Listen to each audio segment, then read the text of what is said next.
police to to let them know that there's a voice out here. There is. And everybody's coming together. We're striking.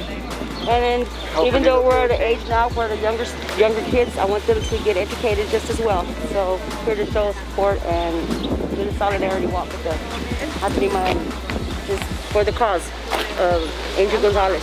What brings you out here to this event? Well, we were out here today to show support for Alex Gonzalez. A while back, he was traveling down Wickersham here in Austin off of Riverside, and got into altercation with, I guess, an off-duty officer, which led to him being shot when he was We have plenty of times before, for police brutality. This is the first time, but we're out here fighting the same fight that we have been for generations, but the fight keeps on going, Can you tell us a bit about your organization? When did it start? Sure. Brown Berets organization started back in the late 60s, mid to late 60s. Actually originated in California. So back in the 60s and 70s, this gentleman here, along with Paul Hernandez, that's also painted in Chicano Park, went down to California to get approval from the original Brown Beret chapter in Los Angeles. And they got approval, so we could go ahead and do it here. And we've been doing it ever since, Oh yeah. And right now, more than ever, y'all are out here supporting the march, and there's a lot of Chicano families that really need a support and this type of organization. So we appreciate y'all for that, and let's just see how this march goes about. Yeah, for sure. We're hoping for a good turnout. You know what I mean? We've been fighting for liberty since the 60s, man. We fought the boat races in Chicano Park back in the 70s. We demonstrated, cops attacked us and all that, but we still got the boat races out of each side. Save the park. And this thing is gonna be another battle, because I think they're gonna come back for the park. They want the park. But we're not gonna give it up without a fight. Right, so that's our park. Yeah, Chicano Park. The name pretty much explains it. Chicano majority movement. So it was, from what I can see from the dash cam and the body cam footages, that was entirely uncalled for. It wasn't clear that he was a threat, and they shot him multiple times with his back to them, and that would have never happened to somebody who's white. So that wasn't right. So this was a racial matter. I believe so. I mean, there's been a pretty big trend of law enforcement overwhelmingly targeting black and brown people. What brought me out here? I'm a born and raised Austinite. I was born and raised on the east side. I've had my experience of police violence, injustice, and I've lost a lot of family and friends to police violence. And this is just me coming out to support my city, unite with my city, lead for my city and my community, and to take steps against fighting, things in the police. Yeah. So is it like the police wants to discriminate y'all because of the lowrider cars and stabs and everything?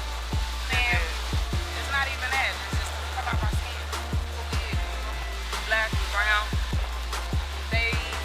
It haven't started with the lowrider. It's not going to stop with the lowrider. It's not about the lowrider. It's about how we face getting killed on a daily basis, walking up the streets where we grew up, where our ancestors lost blood, sweat, and tears. Are you seeing more of that on the east side, downtown, on the south side, north side, south side, wherever the minority is, wherever the directly impacted people that's facing intentional inequities, that's where it's at. You're not supposed to shoot to kill. You're only supposed to shoot to wound. Unless you're getting the gun pointed at you and you're shooting, then you can kill somebody. But when someone does not have any gun in their hand or anything like that, you can't tell them that, oh, well, he had a gun in his hand. Well, what gun did he have in his hand that you saw that you had to shoot him and kill this guy that, apparently now his kids don't have a father. Yeah, well, that's what this march is all about, and hopefully the voice really gets out there to the main chiefs and those people that can do something about this, and we're gonna hope for the best, that there's a change, a positive change.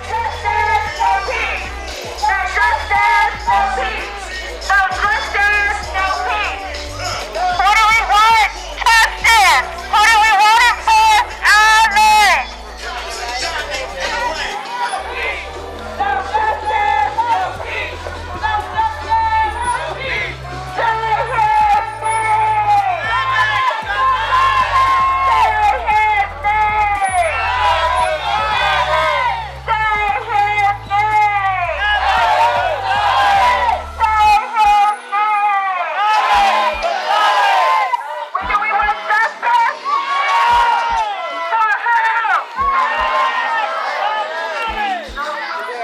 We've seen a lot of trauma.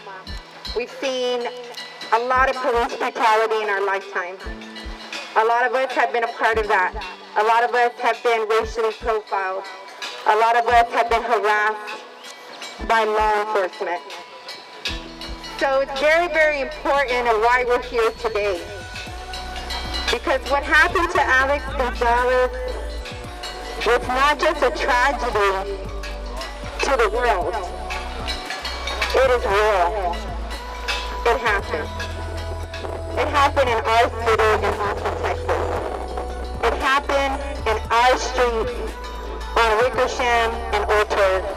And if you're from Austin, Texas, you all know that East Austin, Metropolis, Riverside, Orchard, Southside Dove Spring, all of the areas where we call Raza, where we call hood, where we come from, have always been a targeted area for police to harass us, to pull us over, and to draw guns on us. When it comes to Alex Gonzalez, I want to say this as a talk about Mother's Day. If you watch that video that I watched a Latino man in his dying minutes walk around the car trying to get to his mother, the mother of his child and his child. The media is saying, the police are saying that Alex Gonzalez was a criminal, that he was a thug. No, what I saw was a concerned father, lover, and husband. Hero. Yes. And he died a hero, making sure that the cops did not murder the mother of his child and his child. Yeah. That's why we're here today. We're here to not uplift a victim of police violence, although he is. We're here to uplift a hero that was protecting his family in his last minutes. Yes.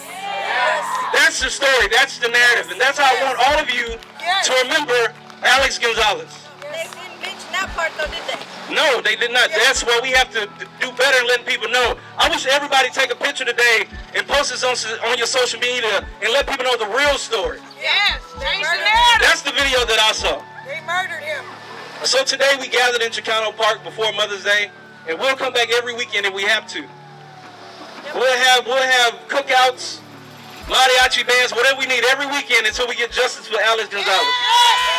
Black and brown unity, black and brown people, I love you, black and brown lives matter. Love you back. Thank you. Thank you everybody for coming. I appreciate it.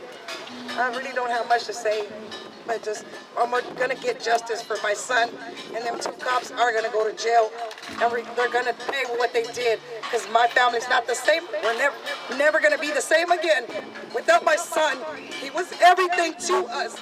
And my son is Mike Ramos, and he was killed April 24th of 2020. And I'm here and I'm still fighting for justice for my son. And we're gonna get through this. For all that needs justice, Alex, Mike, everybody that's calling for justice, it's done. We are in the defense of black and brown citizens who are being targeted by the Austin Police Department. It's Mother's Day. And if you are Latino, if you're black, if you're Mexican, Chicano, Teano, you know that in the black and brown communities, our mothers are the backbone of our communities. And it's a shame that the racist ass police department has taken away the son of Ms. Gonzalez, asking for a change.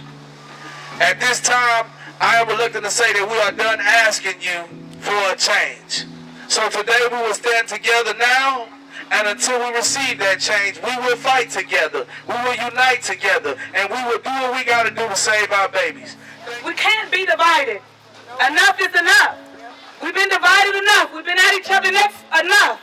It's time to put the energy to the right people, and that's the police.